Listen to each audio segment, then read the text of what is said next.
नमस्कार मारा सनातनी परिवार, हम हिंदुस्तानी चैनल पर आप सभी का बहुत बहुत स्वागत है। योगेश्वर श्री कृष्ण शरणम मम। योगेश्वर श्री कृष्ण की शरण में है और हम इसमें बात कर रहे हैं बाल कृष्ण से लेकर योगेश्वर श्री कृष्ण तक की। और इस बाल लीलाओं का आनंद ही अद्भुत और अलौकिक है।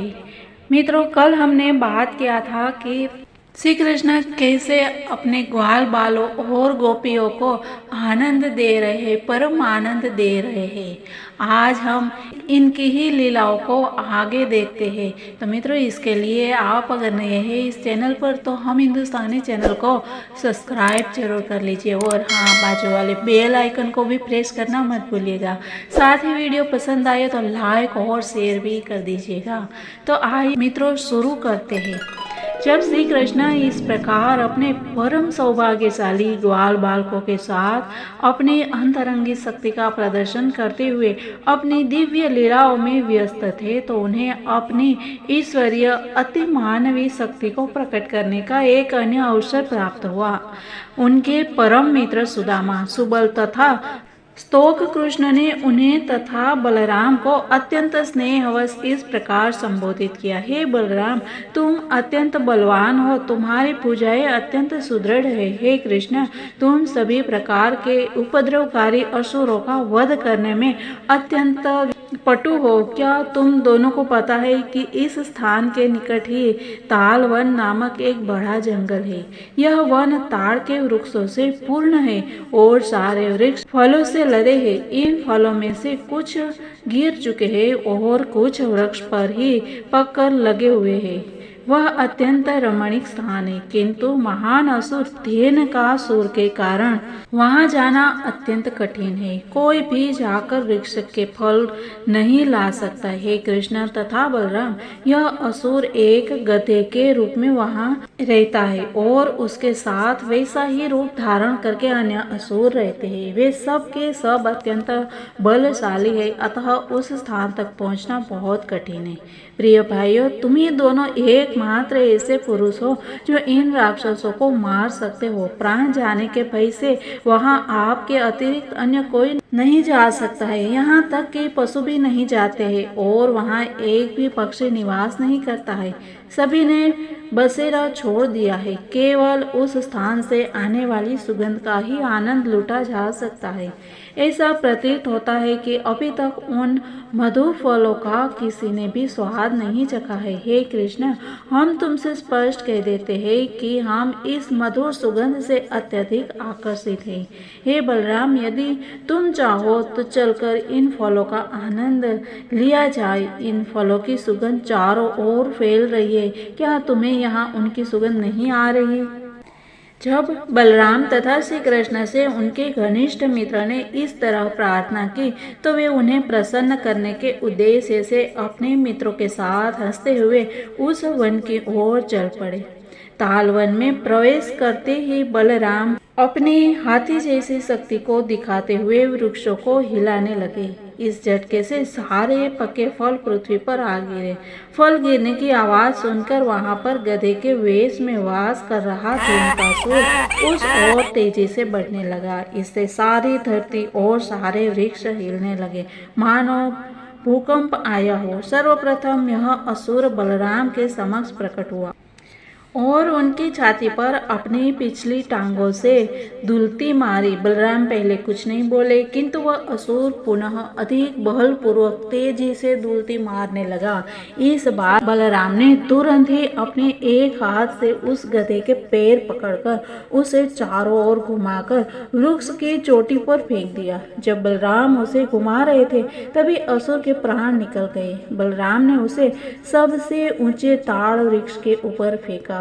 इस असुर का शरीर इतना भारी था कि वह वृक्ष टूटकर अन्य वृक्ष पर गिरा, जिससे अन्य अनेक वृक्ष धराशायी हो गए। ऐसा प्रतीत हुआ मानो इस वन में भारी अंधड़ आया हो और सारे वृक्ष एक एक करके गिर रहे हो।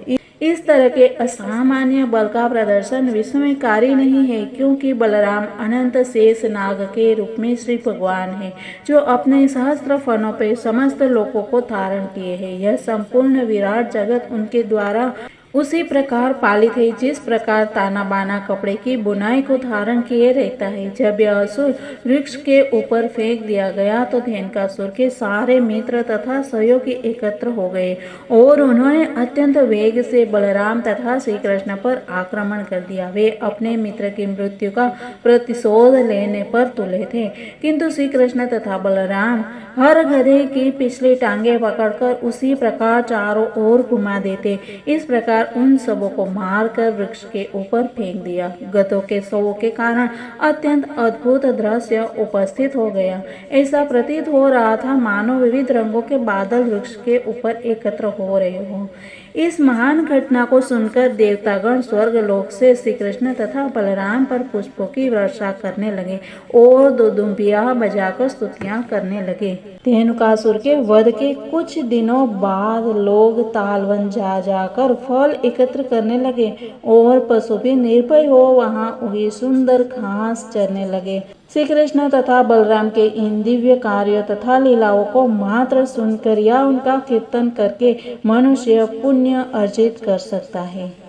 जब श्री कृष्ण बलराम तथा उनके साथियों ने वृंदावन ग्राम में प्रवेश किया तो उन्होंने बांसुरी बजाई और बालकों ने वन में उनके असाधारण कार्यों की प्रशंसा की। उनके मुखमंडल तिलक से सुशोभित और गायों की चरण रज से धूसरित थे। श्री कृष्ण के सिर पर मोर पंख शोभायमान थे। बलराम तथा श्री कृष्ण दोनों ने बंसी बजाई और तरुण गोपिकाएं श्री कृष्ण को घर लौटते देख लालायित हो उठी। वे श्री कृष्ण की अनुपस्थिति के कारण अत्यंत खिन्न रहती थी। सारे दिन वन में रहते या चारागाह में गाय चराते श्री कृष्ण का वे चिंतन करती रहती थी। अतः जब उन्होंने श्री कृष्ण को लौटते देखा तो उनकी चिंताएं तुरंत समाप्त हो गई और वे उनके मुख की ओर उसी तरह देखने लगी जिस प्रकार भंवरे कमल पुष्प के मधु पर मंडराते रहते हैं। जब श्री कृष्ण गांव में घुसे तो वह तरुण गोपियां मुस्कुराई और हंसी और श्री कृष्ण ने बांसुरी बजाते हुए गोपियों के सुंदर हास्यमय मुखड़ों को आनंदित कर दिया।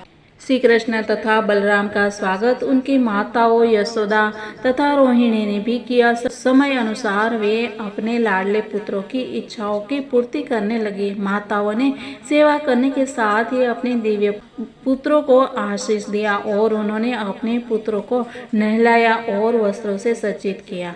श्री कृष्ण को पीला वस्त्र पहनाया और बलराम को नीला और इसके साथ ही उनको सभी प्रकार के आभूषण तथा फूलों की मालाएं दी गई। दिन भर चारागाह के श्रम की थकान से मुक्त होकर वे दोनों ताजा तथा सुंदर लग रहे थे।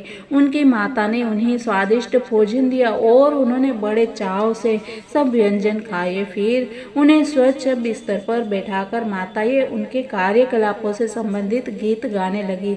जो ही वे बिस्तर पर लेटे कि उन्हें प्रगाढ़ निद्रा आ गई। इस प्रकार श्री कृष्ण तथा बलराम ग्वालों के रूप में वृंदावन के जीवन का आनंद भोगते रहे। कभी कभी श्री कृष्ण अपने बाल सखाओं तथा बलराम के साथ यमुना तट पर गायें चराने जाते और कभी अकेले जाते और इस प्रकार हर दिन कृष्ण है वो कुछ न कुछ लीलाएं करते, साथ ही गोपियाँ और ग्वाल बालकों भी आनंद लुटाते रहते हैं और इस तरह वृंदावन में बहुत ही सुंदर दृश्य दिखता था। मित्रों, ऐसी ही आशा रखते हैं कि हमारे जीवन में भी श्री कृष्ण आ जाए और हमारा जीवन भी इसी तरह से आनंद और सुख से व्यतीत हो। ऐसी आशाओं के साथ, उम्मीदों के साथ, प्रार्थना के साथ मित्रों मिलते हैं कल। तब तक के लिए सबको जय हिंद, वंदे मातरम, भारत माता की जय।